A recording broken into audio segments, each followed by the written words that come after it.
Je vais vous dire carrément, moi j'aime pas les jouets. Ah, ben directement vous allez me traiter d'antisémite. Eh oui, on ne peut rien dire sur les juifs. Vous avez remarqué? Une fois que vous dites quelque chose sur les juifs, directement, ben on vous agresse, on vous traite d'antisémite. Comprennent, sont juifs, encore des fusils.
Nouvelle vidéo de droit général et on va parler des conflits de loi dans le temps avec cette question: est-ce qu'une loi peut rétroagir?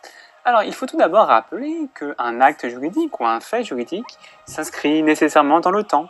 Il peut soit produire ses effets un instant ou alors s'étaler dans la durée. Le problème, c'est qu'à l'époque contemporaine, il y a de plus en plus de lois, c'est l'inflation législative. Des lois viennent remplacer d'autres lois antérieures. Il faut donc connaître les règles qui sont applicables en matière de conflit de loi dans le temps.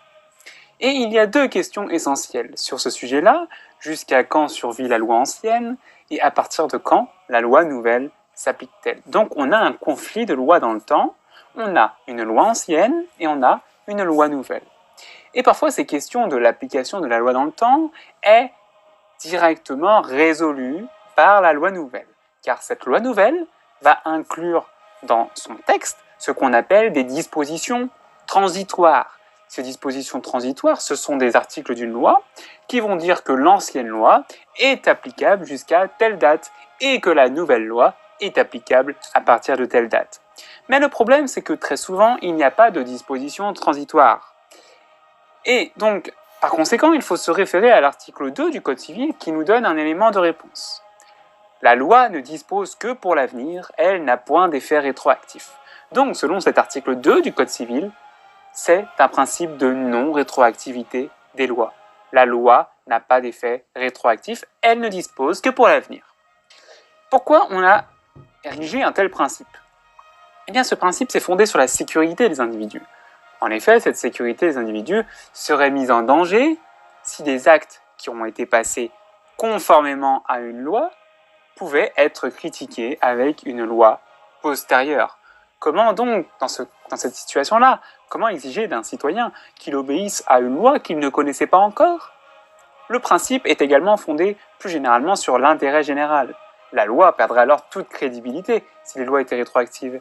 Plus personne n'oserait respecter la loi, puisque même un comportement conforme à la loi serait susceptible d'être condamné par une loi postérieure. Donc, que signifie ce principe de non-rétroactivité des lois? Eh bien, il reçoit deux applications particulières. Tout d'abord, première chose, la loi nouvelle ne s'applique pas à la constitution ou à l'extinction de situations juridiques antérieures à l'entrée en vigueur de cette loi nouvelle. Je répète, la loi nouvelle ne s'applique pas à la constitution ou à l'extinction de situations juridiques antérieures à son entrée en vigueur. Par exemple, tu passes un contrat en 2007, sauf qu'en 2009, une loi intervient pour exiger, par exemple, que tu dois passer ce contrat devant un notaire. étant donné que tu l'as passé en 2007, il y a le principe de non-rétroactivité des lois qui s'appliquent. Tu n'as pas à aller devant un notaire pour passer ton contrat, car la situation juridique était constituée avant l'entrée en vigueur de la loi de 2009. Donc ça, c'était la première application. La deuxième application, c'est que la loi nouvelle ne s'applique pas aux effets déjà passés d'une situation juridique née avant son entrée en vigueur. Par exemple, une loi de 1955 vient donner une pension alimentaire aux enfants issus d'un adultère. Cela veut dire que pour la période qui était avant l'entrée en vigueur de la loi, tu ne peux pas avoir droit à cette pension alimentaire des enfants adultérins.